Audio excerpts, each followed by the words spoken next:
लाडक्या बहिणीच्या खात्यात मकर संक्रांतीला 3,000 रुपये जमा होणार. देवेंद्र फडणवीसांनी एका वाक्यातच विषय संपवला. लाडकीला महापालिका निवडणुकीआधी 3,000 रुपये मिळणार की नाही? काँग्रेसचे निवडणूक आयोगाला पत्र. देवेंद्र फडणवीस काय म्हणाले? लाडकी बहीण योजना पुन्हा एकदा वादाच्या भवरात अडकली आहे. लाडकी बहीण योजनेचा हप्ता मकर संक्रांतीला महिलेच्या खात्यात जमा होणार असल्याचे बोलले जात आहे. डिसेंबर आणि जानेवारीचे 3,000 रुपये एकत्र येणार आहेत. दरम्यान आता या योजनेचा हप्ता मकर संक्रांतीला येणार की नाही असा प्रश्न निर्माण झाला आहे.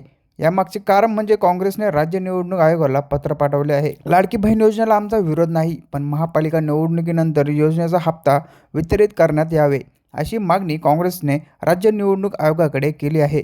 या संदर्भात पत्र देखील पाठवले आहे. दरम्यान आता यानंतर 14 जानेवारी आधी महिलांना पैसे येणार की नाही असा प्रश्न पडला होता. याबाबत आता मुख्यमंत्री देवेंद्र फडणवीसांनी प्रतिक्रिया दिली आहे. काँग्रेस आणि विरोधक पहिल्यापासून आमच्या लाडक्या बहिणींना विरोध करत आहेत. मागच्या काळात जेव्हा योजना सुरू केली तेव्हा ही योजना बंद करा अशी मागणी केली होती. उच्च न्यायालयात देखील गेले होते. आता लाडक्या बहिणींना पैसे देऊ नका असं म्हणतात. लाडकी बहीण योजना ही सुरू असलेली योजना आहे. आचारसंहितेमध्ये म्हटलं की कोणत्याही सुरू असलेल्या योजना थांबवता येत नाही.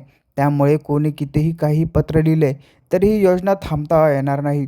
लाडकी बहीण योजना थांबणार नाही. महिलांना पैसे येतीलच असं मुख्यमंत्री म्हणाले. देवेंद्र फडणवीस यांनी दिलेल्या प्रतिक्रियेवरून तरी असं वाटतंय की योजनेच्या लाभार्थी महिलांना पैसे दिले जातील. महिलांच्या खात्यात लवकरच पैसे दिले जातील. महापालिकेच्या निवडणुकीआधी 3,000 रुपये महिलांच्या खात्यात जमा होण्याची शक्यता आहे. यावर तुमचे मत आम्हाला कमेंटमध्ये नक्की कळवा आणि अशा नवीन बातम्या बघण्यासाठी आपल्या चॅनलला नक्की सबस्क्राईब करा.